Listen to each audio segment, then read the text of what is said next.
Welcome to the Bitcoin Aggregated podcast. We're a bit late today, which is my fault because I'm at my parents' place and I had a horrible night's sleep. So I I sort of slept through my alarm, which is annoying. But thanks for everyone for hanging around. Today we've got a pretty special agenda, I think, because we've really kicked off with a lot of stuff from last week, particularly like the Stacks application, which I'm super excited about. But just going through some of the agenda. So I think we might just do an intro first. We were going to have Matt from New Zealand joining us, but I don't know if he's still coming in. I'll keep an eye out and admit him if he pops up. But we've got Jeremy, who's a really special guest because we've worked together before on an awesome project at school. We built a game, or he built a game, and we did some some narratives for it, which was basically an education version of a game that teaches you how to mine Bitcoin. And the kids at school loved it, and yeah, it was really cool. So I think Jeremy reached out to me to see what's going on. I said, well, you should jump into the next meeting because, yeah, I think that something like that would be really cool to incorporate into the School of Bitcoin. But yeah, Jeremy, do you want to do an intro for yourself? Yeah, so I've been working as an independent games developer for the last 2-3 years, working with a buddy, just developing games, trying to get a foothold on the industry. It's been pretty difficult, but yeah, our first project, Crypto Crisis, that was pretty cool because I think we got we got a article up in Mickey, and that's when Kieran reached out to us. And at that time, we were still able to travel, so it was good to go down to Melbourne to Roorana and see what you guys were up to there. Right now, I'm no longer working with my partner on games. I am doing my own startup at the moment. I am working on creating a virtual entertainment center. It's kind of like if you imagine like a games arcade, but online. So that's still pretty early days for that. Yeah, I've written a white paper. I've got a demo of a game up on website, and now I'm just trying to build an audience for it. Very cool, very cool. That was the article I just threw up. I don't know if that popped up or not, but yeah. Well, I thought that this might be good sort of synergy to see like what you're building out. So tell us a bit more about the platform that you're sort of building out at the moment. Okay. So you may have heard about like play to earn games on the Web3 space. A lot of them are kind of, let's say, to put like scammy. Let's just say that. People who play games on PC and console, they're not a fan of them right now. So that's kind of the audience that I've been trying to create something for the last 3 years. And I thought, hey, look, like, I've got a little bit of experience with crypto. I'm interested in it. I'm interested in games too. And I think this is a kind of good intersection of, what I can do and what an opportunity that's out there at the moment. Very cool. Very cool. Well, yeah. Well, let's sort of explore that and see what if we can integrate that somehow into the School of Bitcoin, or even collaborate. I was even thinking just back and forth on the emails, somehow incorporating like the Crypto Crisis game like into an element, like down the track, put it on the roadmap of the School of Bitcoin. So like the part of the curriculum doing that, and students getting like tokens or something from that, from achievements or something. But yeah, that could be something cool. What do you reckon? Yeah, we could have a look at that, see how far you get. Oh, the dog just falling down. Is that a Shiba Inu? He's just sitting on my lap and he just nearly fell off the chair. Sorry, cool.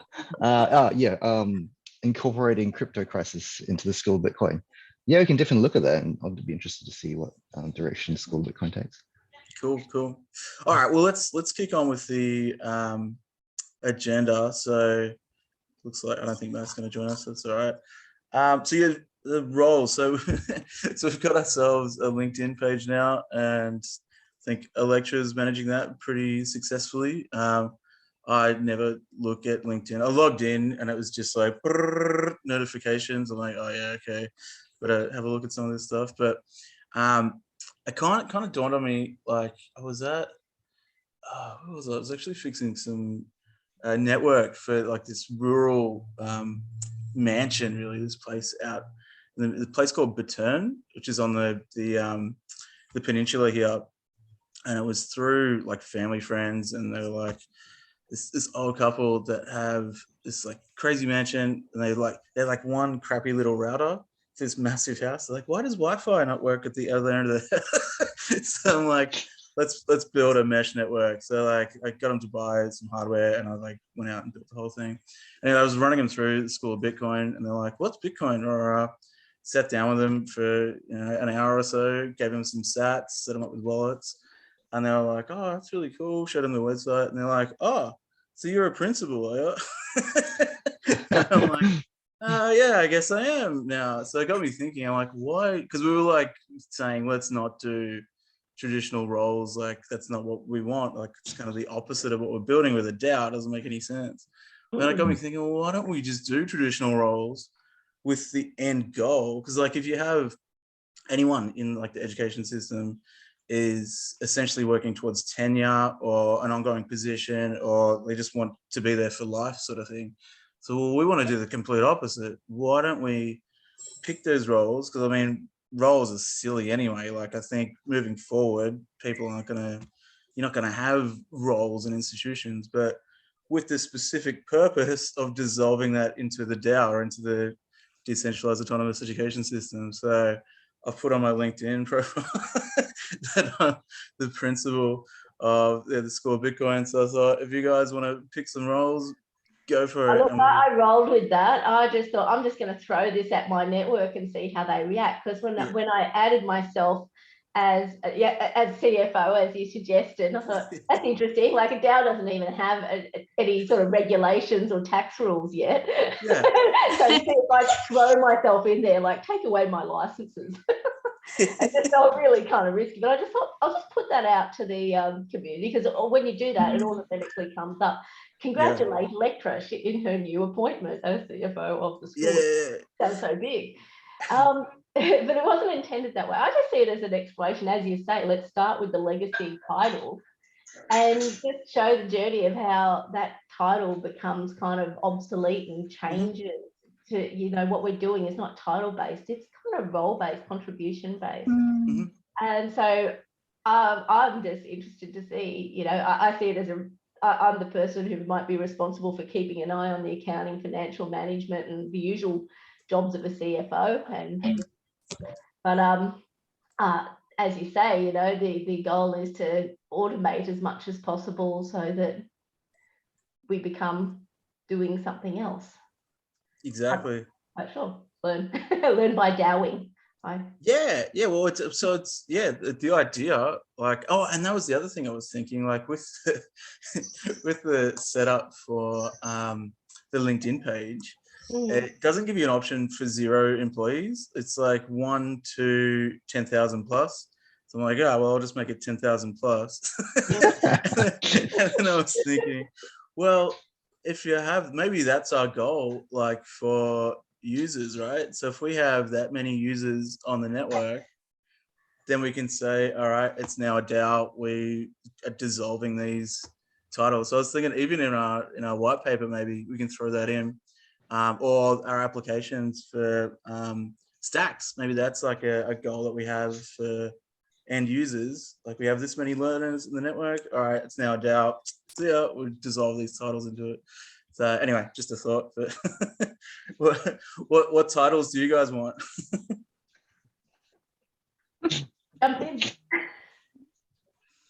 Yeah, I think something related to curriculums would make sense. just help people organize their learning journeys. So I'll have to see what some official titles are for that. Yeah. Yep. Jill probably knows. Director of curriculum. That's common. A common. Yeah. that'd be good. Yeah. Yeah, well, I mean, it's interesting for your network to see what you're doing and in a term that they understand. So, and it's not true. So exactly. And my network obviously would understand something like director of curriculum. Yeah, I'll have a think. Have a think what you want as well. And also there's a Facebook page. Look, oh, you did it. Awesome.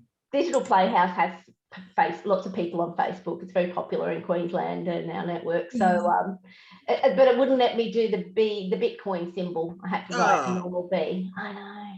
Oh, nice. Wow. Oh, that's cool. Oh, so you got a link in there.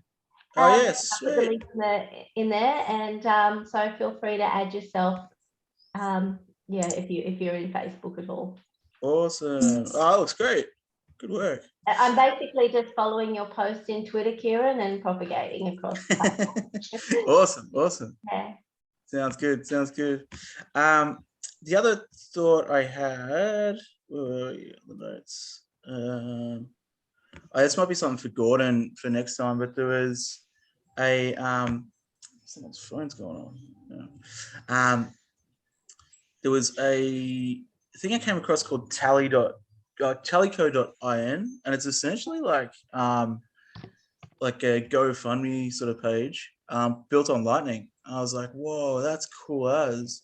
Don't know how I came across it. Someone tweeted it or something, but it looks amazing. So I was like, well, we could probably do that specifically for the Lightning aspect. So like, we'd probably put it on the roadmap for later on after we've sort of built out the Stacks community and built out what we want to do with that. But I thought that would be such a cool way of funding the DAO sort of moving into the future. So like anyone who wants to, we have to really think it out. And I reckon Gordon will probably have some good ideas around that, but like setting up a way so like people contribute and then have part ownership over the DAO somehow through donating to that. So something to think about, but I think we should explore it at some point. I'll put it on the website. Yeah.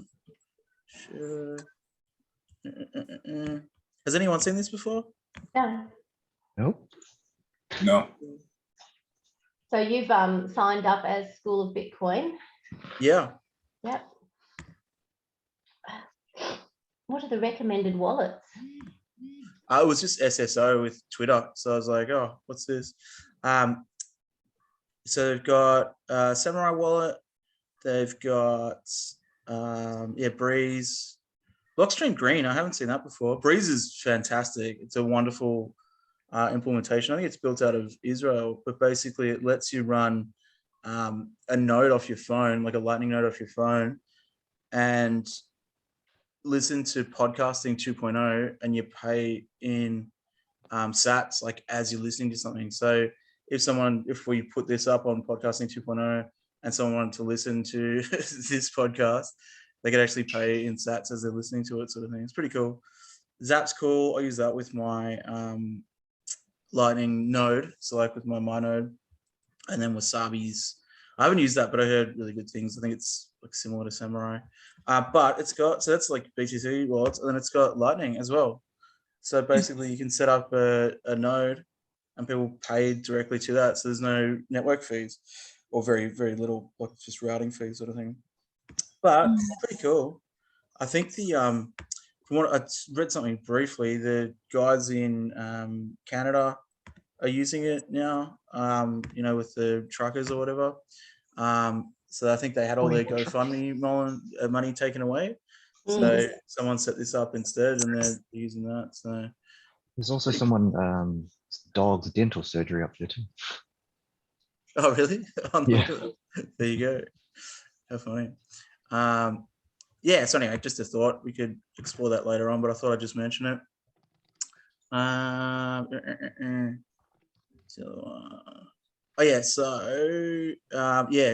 Jacques, did you want to run us through some of the DAO curriculum today? Yeah, absolutely. Just share my screen here. Yeah. Have you got permission?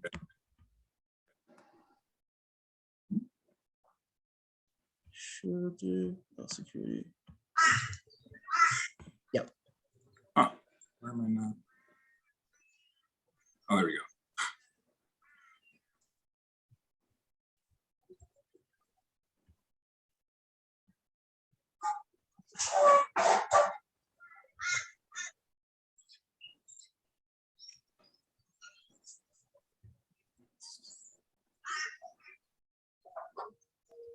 Okay, is that working for y'all?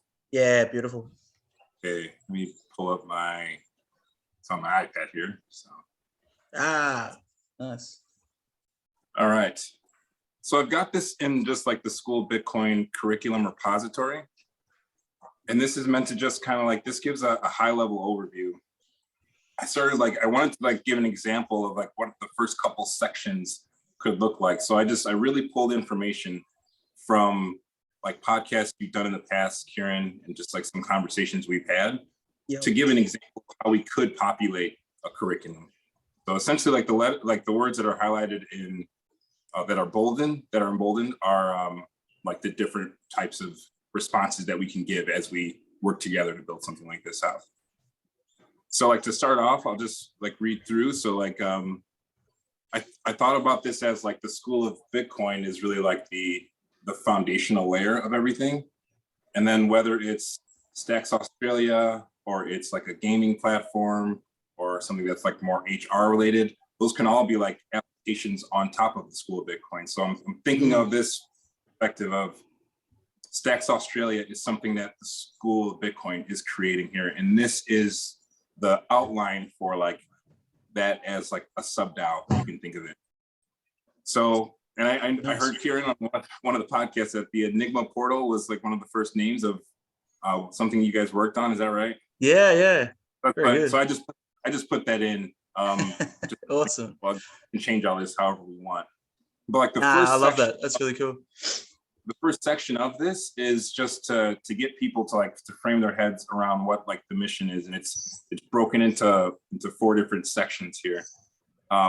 So really, it's like the ego aspect. So like, what are the challenges that Stacks Australia is identifying, like through the School of Bitcoin? So I just said like the economic institutions are allowing greed to contribute to FUD.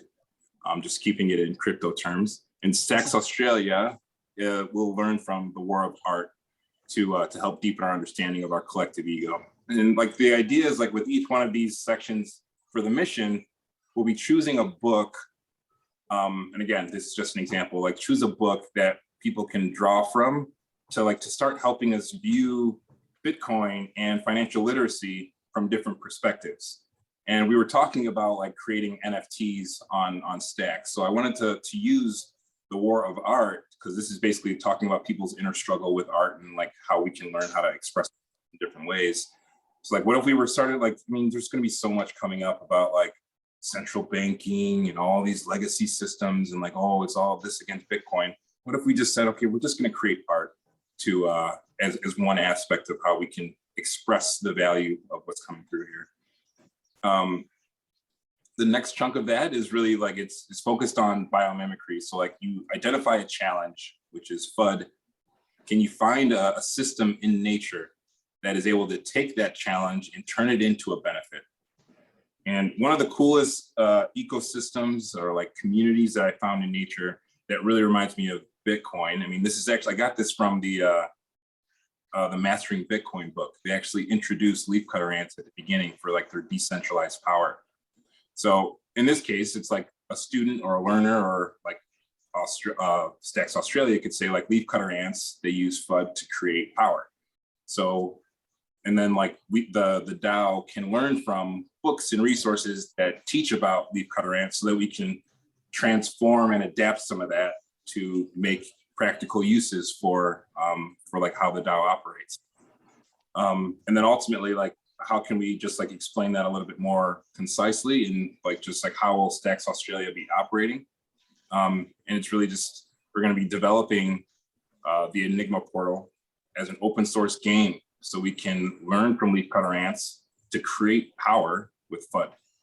So like that's, and then like with that, the book would be the Bitcoin Standard by, everyone knows the Bitcoin Standard. So and then like with each of these, and that's just like the first of 9 sections. So B0 mission is the first of 9 sections.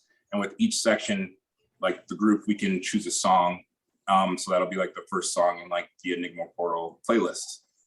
And like the whole concept of this is like this first chunk would be an aspect of the proof of work for this DAO. So like putting in these responses, like if we actually go through this, as we pick out like what the ego is, as we pick out the relevant books, the podcast behind that, like all of that content will be able to be stored on GitHub, and NFT can point to that. And that could be the actual proof of work, people's conversations, people like inputting their values. So a different way to show how proof of work mechanisms can work. So that's just like the mission statement. And then like the next aspect is B1 community. So like in this aspect of like the game, it's like, okay, like we defined what the mission is for the open source community. Now let's define what we're gonna do together. So like, again, like the bold words are exactly what people can replace. So like the first section within this is focused on decentralization. And again, these are just things I threw out there just to help you guys wrap your heads around it before we actually dive into this together. But I said that the Enigma Portal is helping to decentralize the education industry by supporting the growth of NF tutorial marketplaces. And then just like drawing from leaf cutter ants and like proof of work system, that we'll be using Clarity to develop the idea. And like the NF tutorial marketplaces, we touched on it last time, but really this is just meant to be, okay, if we're putting together documentation for people to follow through, whether they're creating their own NFT marketplace, learning how to create a hero wallet, that could be free documentation. But at the end of it, if someone wants to prove that they went through it, or to like put a little like reminder that they want to go through it, they could purchase an affordable NFT to kind of like serve as a certification for that. So like that's the kind of like the original concept that I'm thinking of to serve as the benchmark for how we build out a more complex and thoughtful Stacks roadmap for like the Stacks Australia. After decentralization and coming up with that statement, the next chunk is for defining space. So like, how is this really going to transform communities? And this one is kind of just like, I'm throwing out there like a ridiculous statement here, but it's saying that like we'll use the marketplaces to support the design and development of free energy generation projects that secure the Bitcoin network. I mean, more realistically, it would be like renewable energy generation, but the concept here is, as we're building out this decentralized network, how are we going to have a positive impact in communities? I mean, so much of this is digital, right? So like, how can we bring some of this to the physical world? So whether it's renewable energy generation, it could be affordable housing, it could be building up like networks of mining rigs for like smaller communities. So it's just like, here is a way for us to like, how do we plan like long-term? What are we really trying to attain here? And I put in free energy generation just because I think like, I'm a big Nikola Tesla fan. And then like the last section of this is related to time. So this is where the roadmap comes in. So this is kind of like the outline within the outline. It's the exact same structure, but this just allows us to give very, very blanket statements. So like I can kind of run through these real quick and then I'll stop blabbering. But like the like the 10 sections here goes from defining the mission. So B0 mission is like, okay, by what date or time do we want to have our open source mission deployed? Like, do we all have consensus on what we want to say? And then the next is what date are we going to put when we have a detailed project roadmap? And really the detailed project roadmap will be this high level outline with added content. And then just to run through the rest really quickly, like content marketing plan, like what platforms are we going to be on, LinkedIn, Instagram, how often we're going to post on each one, what's like the branding guidelines and what's the structure for the branding guidelines. And then like B3 now is meant to be like a way for us to come up with a fundraising campaign. The portfolio aspect is for the NF tutorial marketplace. That'll be us actually developing and figuring out, okay, like maybe like the first milestone within that section is teaching people about the Hero Wallet. Maybe the next one is teaching people how to purchase something on the marketplace. The next one is cloning and publishing a simple minting application. That's like the concept there. And then the like B5 essay is like, we'll be able to use the same outline to also layer in what is the light paper. I mean, we have so much resources. This is kind of like, that's what that next section is. And then as we have a white paper, we can also develop like an actual mythology. So whether it's a comic book, cartoons, whatever you want it to be, there can be an actual like engaging story that can excite people about what the Stacks Australia is working on here. B7 Learn is really where like School of Bitcoin comes to shine, right? So like this is going to be like the actual documentation that tracks our work as we like fill all this out. So there could be a documentation on us working through B0 mission as we define our mission statement, as we figure out our roadmap. And that'll serve as tutorials for other people who want to create a DAO in a similar fashion. Or if they want to take what we do here and they want to tweak it a little bit, they'll be able to do that as well. But that section is like saying, okay, when are we going to have different aspects of our documentation related to this deployed? B8 Play, Jeremy, I would love to talk to you more about this. I don't know. I mean, this is structured as a game, but I'm not like a game designer. So like there's so many ways that I know that this could be improved, and I'm excited that you're jumping on board, because I would love to really like, one, turn this whole process, how we create the DAO, into a game, but also an aspect of this is like, I want there to be a game within this. So like as other students come through this and they use this same structure to create their curriculums, there can be like aspects in there where we're teaching them how to create their own games. How do you come up with the, I don't know. I don't know enough about game design to even give examples of what we can walk them through. So that just, but that's what that's for. And then the last section is really just B9 Journal is just like an overall encapsulation of what we're working on. So like the rest of those sections are all in here, but as you'll see, each of them says is that like they'll all be populated once we like deploy the roadmap. Once we deploy B1 community, the rest of these sections will be populated with the content that we all agree on. So that's it. I'll cut it there, but that's essentially what I have in mind. I didn't want to put in too much nuance because, I mean, it's best if we're all doing it together.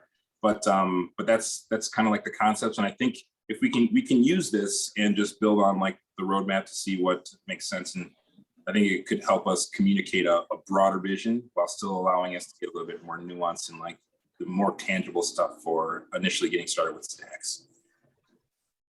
Very cool. Very cool indeed. So I'm just trying to visualize it. Okay. Would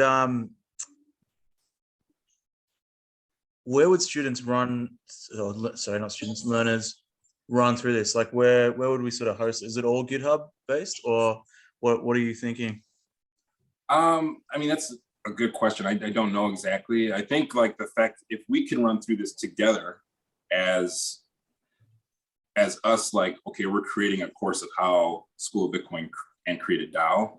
Yep. I think that as we go through it, it'll make it clear, like, okay, then if other learners are going to go through this, it might be easy if they do it this way. I think like us going through it could teach us the questions there, but ultimately, yep. I think doing it on GitHub makes a lot of sense just because that's where a lot of code lives. But yep.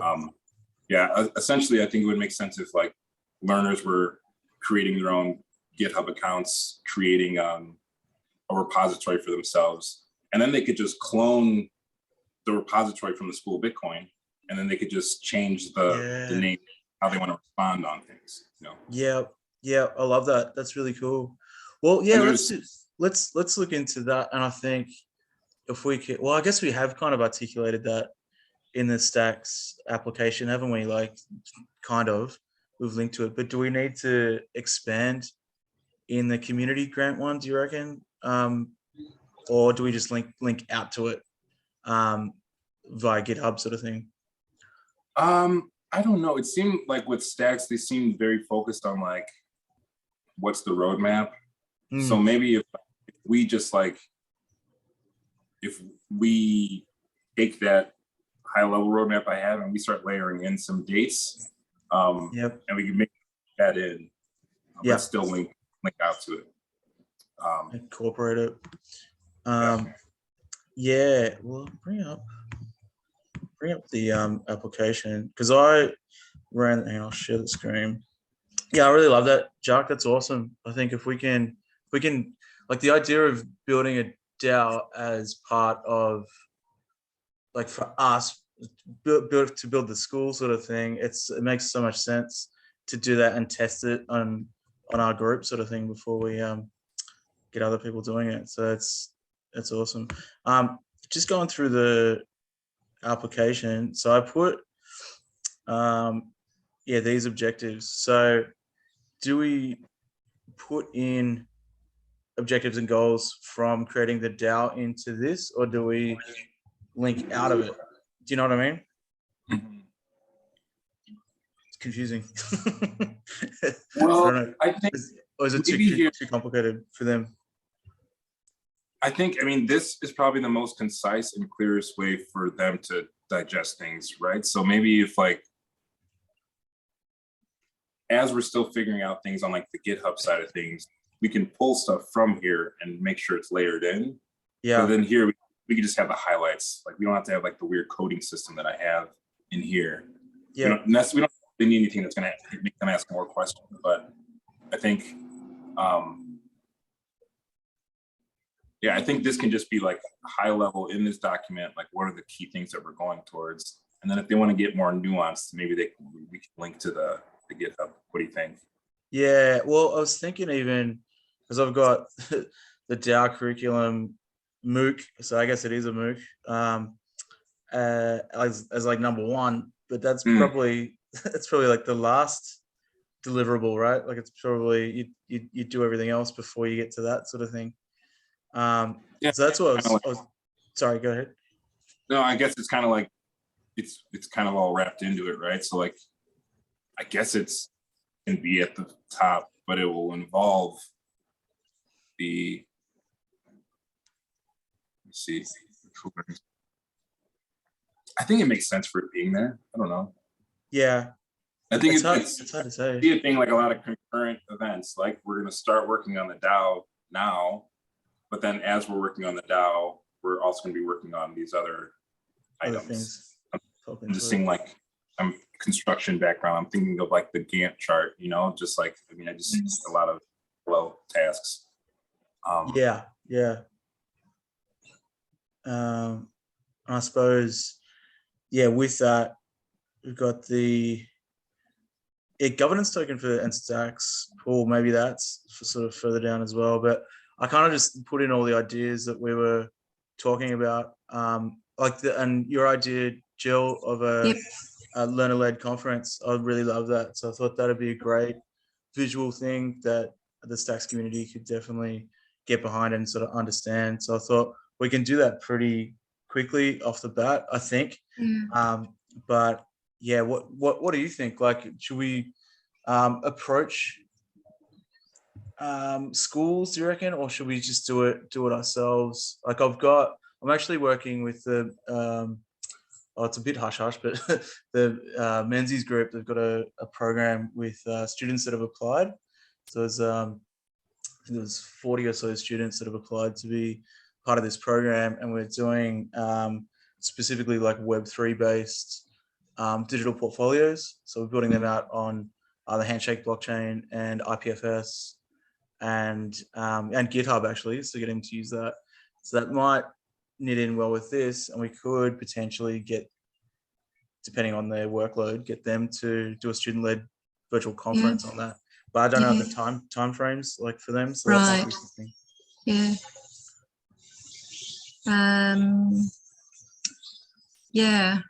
It would be good to reach out, but again, maybe what you're doing potentially is like a sort of like the training wheels to see how maybe we could scale it to the next sort of, because presumably you want to scale this. It's global. So the only word that in that objectives and goals that sort of, I wondered whether or not you should have the word pedagogy in there, because that approach to teaching, somehow that word, if we could put that in. Jacques, what do you think with regards to the art of teaching and that constructivist pedagogical approach, whether or not that could actually sit within the framework, so that you're guiding your reader to the fact that the pedagogy is a constructivist pedagogy? But I don't know. What do you think? Yeah, That sounds great. Yeah. Yeah. for Yeah. sure. I mean, honestly, Jill, like, anything you Yeah. suggest, Trevor, let's do that. I don't know. I'll have a think. Yeah. It's like, yeah, this is very much an outline that I've used, and like I've always wanted to have education as part of it, but it's meant to organizations form and individuals like create freelance careers for themselves. So like it's kind of adapting that for education. Do you have any feedback? Yeah. Brilliant. Like it's just, yeah. Often in schools, they're the two things. The curriculum is the blueprint for the parameters for guiding at a word level what needs to be taught, and the pedagogy is the how-to. So they sort of they work together, don't they? So maybe as a school, that's again, I suppose, we're conditioned to look for those two words. Yeah, for sure. Yeah, pretty important, I think. And yeah, language, I think, is important in terms of communicating ideas for that. So yeah, 100%. I think if yeah, any input you can have on that, I think that would be awesome. And you've done a lot of work on the white paper as well. Like, well done. I think we should go through that in a second. Yeah. I was kind of blown away yesterday. Like, oh my God, you've done so much work. Like that's awesome. I'm hoping at least. I'm not a coder. You know, I'm a writer. I'm a grant writer. I'm a curriculum writer. So I'm hoping that I can bring that strength. Yeah. Yeah, 100%. The other thing I just wanted to do was I just like mirrored basically the I think Gordon might be good for this, but Electra, you probably have a really good grasp on these amounts and stuff as well. Like on the Indonesian grant application, they did more of a basically dates like for deliverables, and they were around that price, so around 6K per deliverable, which to fill you in, Jeremy, we're going to put all that into a stacks pool. So it's not going to go to us, it's going to go into the DAO basically. But yeah, Electra, do you have any thoughts on the breakdown of what we should do for deliverables on that? Not yet. I'm still sort of understanding what's taking form here, and want to, you know, sort of understand this a bit better.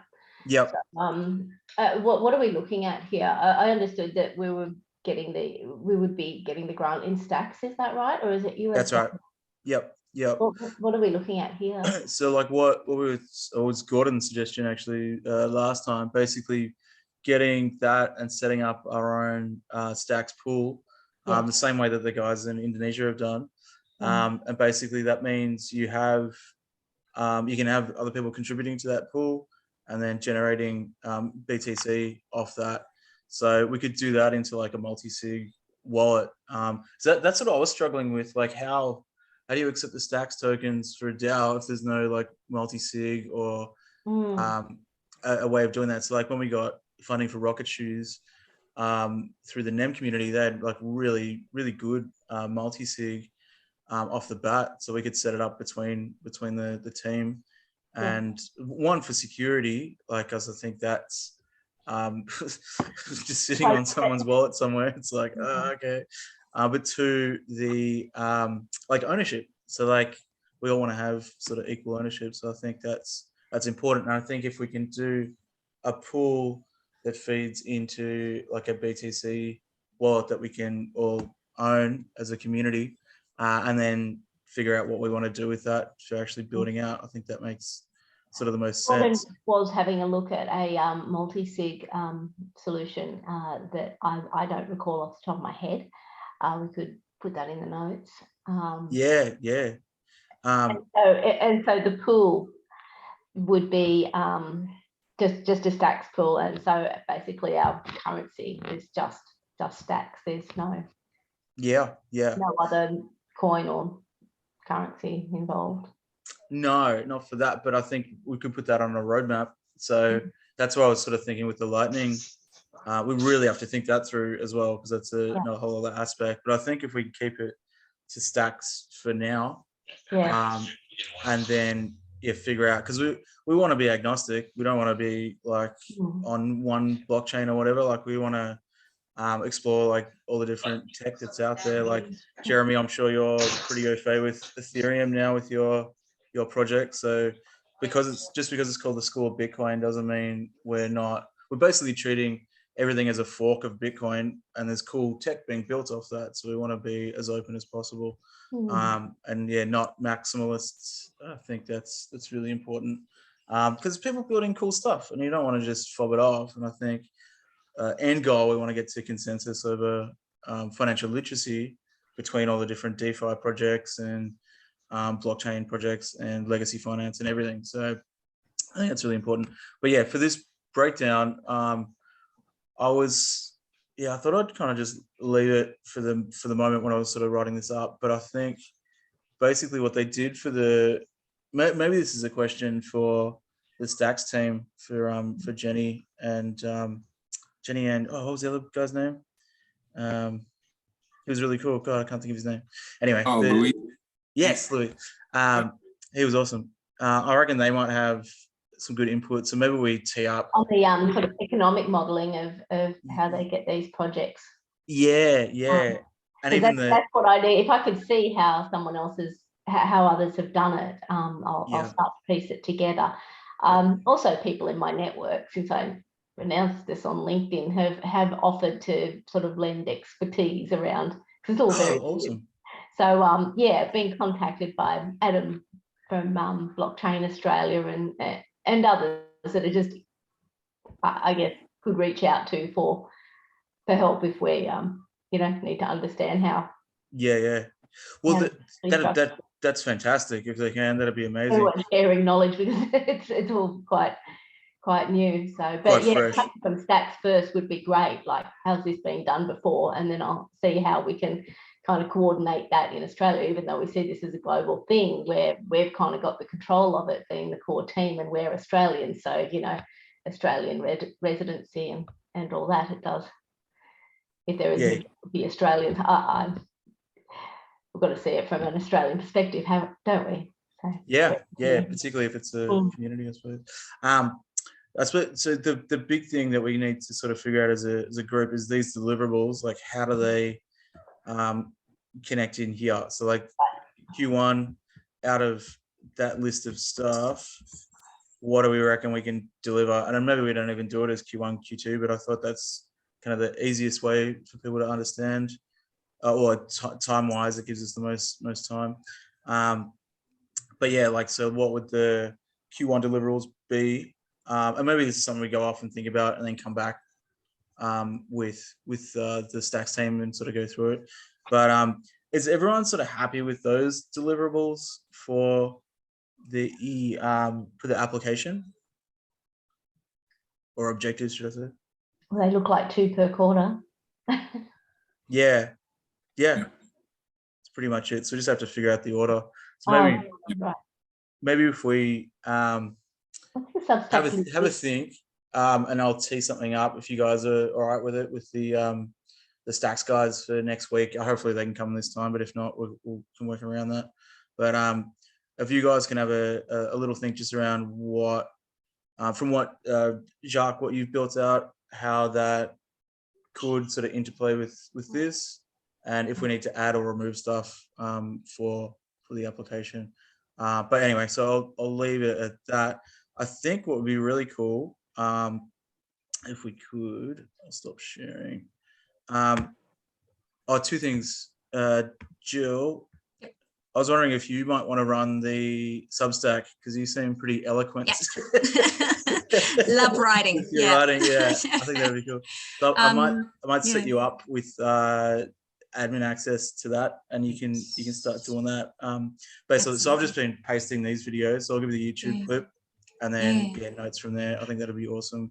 And with regards to that, couple of questions, because I did see it in Substack, and I have actually started my own newsletter, although I don't know, that's a different story. But with this, I could see, correct me if I'm wrong, but do I add to it with a little bit of reflection with regards to futurist education, with regards to looking at what pedagogy really does mean? Is that the kind of thing that you'd like to add in for sure. moving forward? Yep, that'd be awesome. I think if you like pulling in the philosophy. Yeah, 100%. And I think you're just reading from what you've written for the whiteboard, like your take on my ramblings as well. Like I was reading through some of the white paper, like, this is the ramblings of a lunatic. Like, definitely need someone to cut that down. So I think Substack would be awesome if you could do that. So, second thing though, before obviously I publish it, is there a way we can do like to send to the group so that you can do like a preview before? I wouldn't like to write something, publish it, and then afterwards people go, why did she say that? Is there a, is there a proofing mechanism that we could put in place? What about this doc here? Yes. So we just do it in this Google Doc. Have you got you should have write access to this one? I think so. And that way people can come in with their comment before it goes live. So if we, if I was maybe even thinking about sequencing and just keeping sort of ones that are, on the shelf that I think, that could be good for later with topics and ideas, maybe it could evolve like that. And once we go live, maybe in this meeting, I can perhaps say, this is ready to go live next week. Is everybody okay? And if not, maybe bring some comments in at the meeting before I push the button and say, this is our Substack newsletter for this week. Does that sound okay? Bingo. That sounds awesome. Yeah. Okay. Is everyone happy with that? Yeah. Can I make a suggestion for a post? Yes. So I was kind of confused about what was going on until I read the summary in the School of Bitcoin Stacks Australia New Zealand local chapter doc. So I think a good one of the first posts would just be like a summary of actually what you're trying to do. I didn't realize it was about financial literacy till I read that. So yeah. All right. That might be our first goal then. Yeah. Thanks, Jeremy. Yeah, Jeremy, it took me a little while. So between last week and this week, I've had to get my head around it a lot. And I think going back to the white paper and actually playing with the white paper and the grant application together, it's taken me a little while, but I think you're right to actually articulate that almost like your mission statement and your blueprint for a futurist educational approach is, I think, got to be your first Substack newsletter. Yes, yeah, and maybe it needs to be more prevalent on the website as well. That might be something to look at. I did have like the white paper like front and center, but we're working on white paper 2.0, so I was like, I'll just put it up the top for now. So that might be definitely something we look at. Jill, did you want to go through some of the white paper now? I can do. I think Jeremy, you just raised a really important point, is actually really going back to basics as to what you're trying to achieve. And that's why, Kieran, I haven't got it on my screen. I don't know whether you want to bring it up, but that's why I've basically narrowed it down to actually going, these are the two questions. I think from memory, you've got what is money, but also I think going to the question of what money means to you, to individualize and bring it back to, I think I've had to actually send, because I made so many notes in the comment section, I think I sent you that first point I've really pulled apart in the yellow. And you can see I've done the show more, but actually I've had to do 2 comments to get my comments in, because I've actually rewritten point 1. So if you go show more on that side there, so that's as much as I could actually put in. But what I'm trying to do, and I'm happy to take that feedback, but I've put, your 2 core questions that guide this project. Are they, what is money, and what does money mean to you?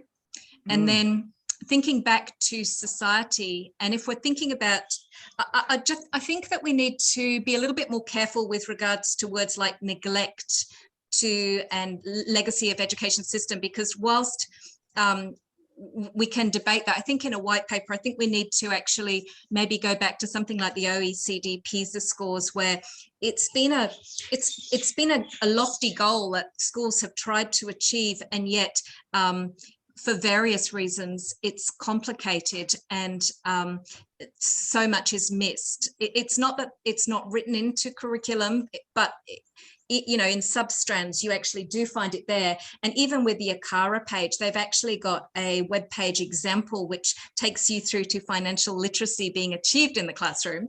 And yet it's almost paying sort of like a lip service to it because they can't. And there's a reason why they're not able to, and increasingly teachers will not be able to achieve what you're trying to achieve. So if you go to that next one down the bottom, show more there at a word level, notably some of these concerns.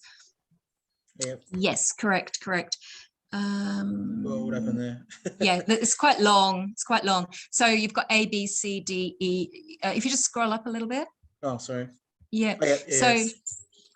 So again, thinking back to the way that curricula is actually designed, because I worked in for the government last year, and my job actually was at a word level in a small team to look at specifically this.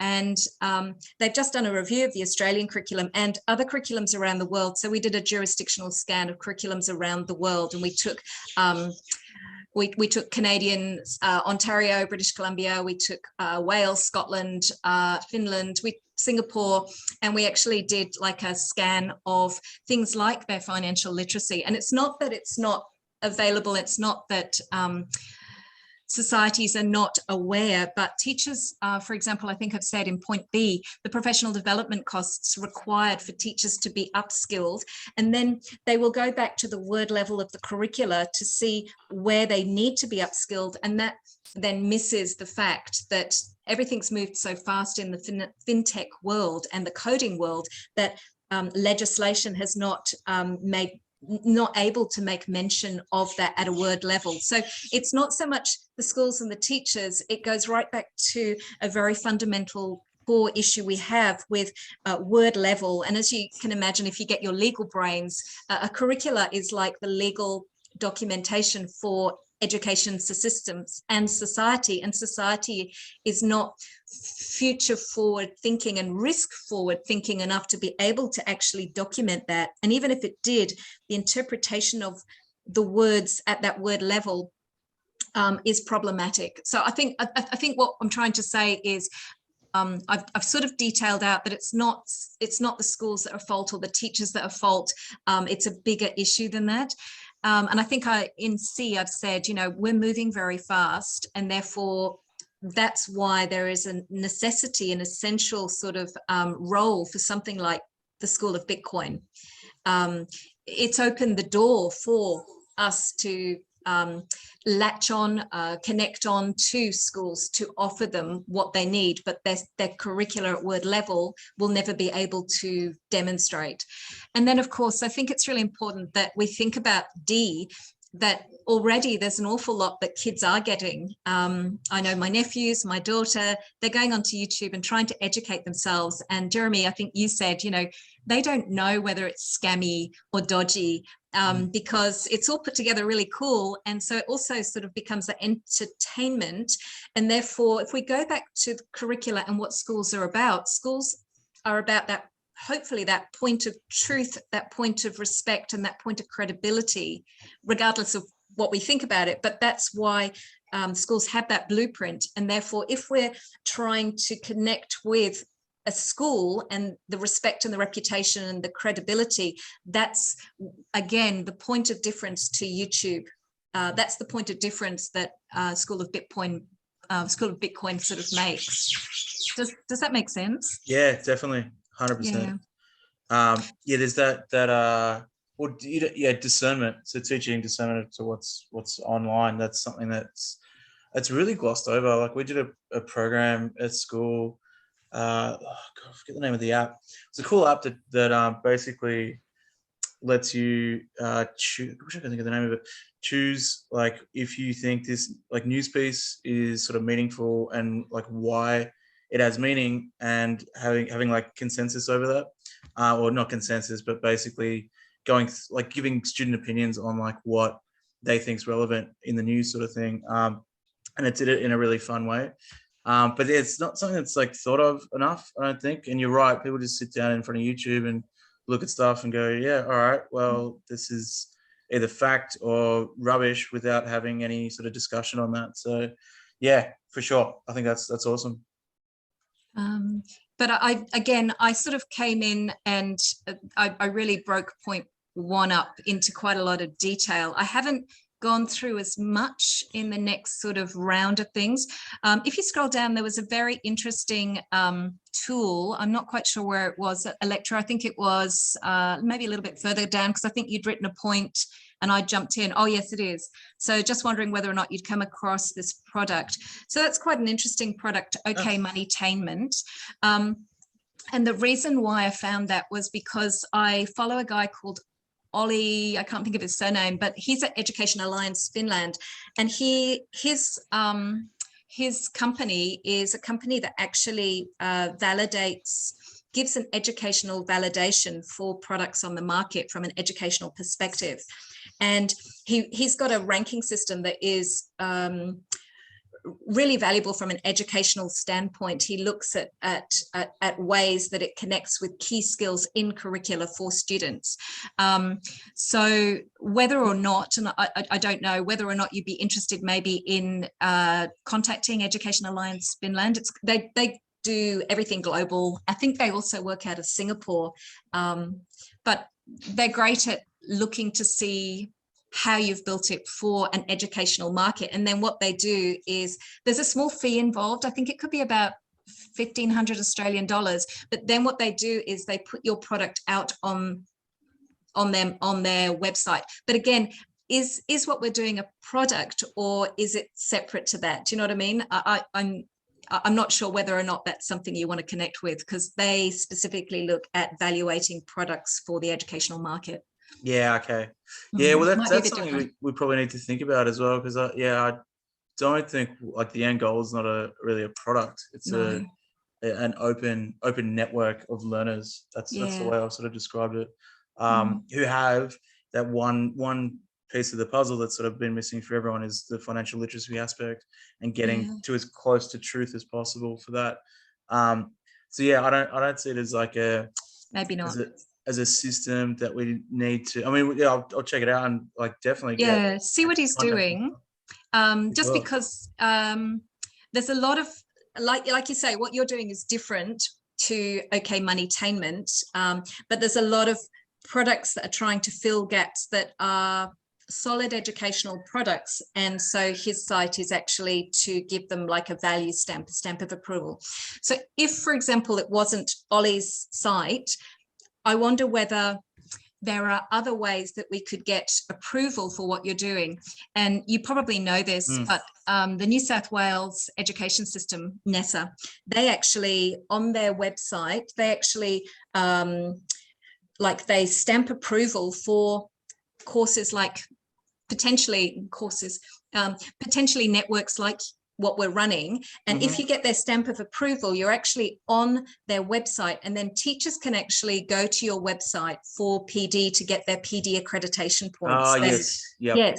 So that's called NESA. I think it's the only one in Australia that actually allows for you to say, this is what we're doing, can you approve it?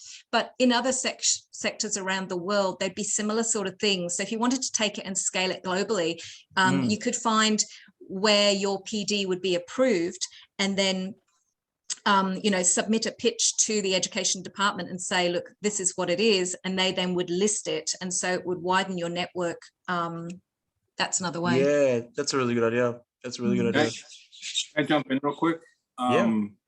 Jill, that really, like, I mean, thinking about like the product that, what is it, Moneytainment?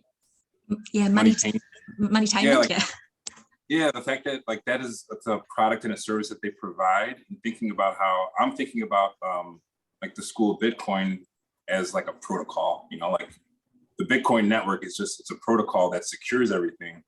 But then like there are other blockchains like I know like Polkadot, they use something called like proof of authority. It's like just like validators that are on the network that can kind of they verify blocks before they're put in. So like even like it's not like we could have a community of teachers and educators that are able to kind of like review and verify and certify certain curriculums that come through. And then if there's an NFT associated with that, you would be able to see the teachers that validated it. In a way. Seems, you know, so like a way to like draw from these, I don't know, legacy systems that, I mean, like there's so much value in what they're already doing. So adapting everything you were talking about and just like putting it in the terms of, I mean, it seems like everything you were talking about sounds so familiar to other aspects that I've heard of, just like just cryptography in general. So it would be cool to see how we can explore that more. I didn't know that existed in the space. That's cool though. Very cool indeed. Yeah, I mean, I think what you sort of suggested with the additions to the white paper, 100% I'm behind. So let's get to an endpoint on that fairly soon, I suppose. And Jeremy, any input you have on that as well, more than welcome when you have a read through it. Yep. Cool. Well, I think that's probably a lot for today. I think what we might do, probably the next thing we probably have to do before anything is get to a endpoint for the Stacks application. So I might reach out. If you guys can have a think just between now and next week, just around, where am I? I'll share my screen again. Just around these points and how they might fit into a timeline in what order. Then we can bring in Jeremy, sorry, not Jeremy, bring in Jenny and from the Stacks team and get their input and see what they think, because I think they'll have some good suggestions around that. But between now and then, if everyone can have a think about that, then we can sort of go from there. Comments in here or somewhere else? Yeah, definitely. Okay. And I'll also like, just it'll help me visualize it better. It might be used to others. I'll try to I'll create a Google sheet and just like put like kind of like a Gantt chart. So I'll have all the objectives and like some cool. timeline. Oh, We yeah. can kind of like switch some of the tasks around. So we can add as much nuance and then we can roll it up to whatever is like the most useful. But Love it. I'll Yep. put in the same folder that we're using everything else here. Yeah, beautiful. What's the overall timeline for these 4 quarterly deliverables? It is exactly 1 year, or the quarters? Well, that's what I did, but we can make it longer. I don't see why it has to be a year. Really, I just put that in just because it's palatable. But yeah, if we can break it down, and maybe a Gantt chart would probably help us do that. Actually. Because then you can kind of estimate the time, estimate it as a just roadmap individual tasks, and then place it into 100%. Yeah. So I'll reach out to them and we'll set up another one. And Jeremy, yeah, welcome aboard. If you want to be involved with the project, you're more than welcome. Give yourself a title. We can go from there. But I'll invite you to the next one as well if you want. And hopefully we can get Matt from New Zealand. So he's a teacher over there that I've been working with for years. We actually built out 2 schools together, and we did the first school in the cloud up in New South Wales, and then before that we actually did the first like paperless school back in 2008, which is crazy. But I reckon he'll have some wacky ideas that we can we can bring into this as well. So hopefully I can get him on the next one.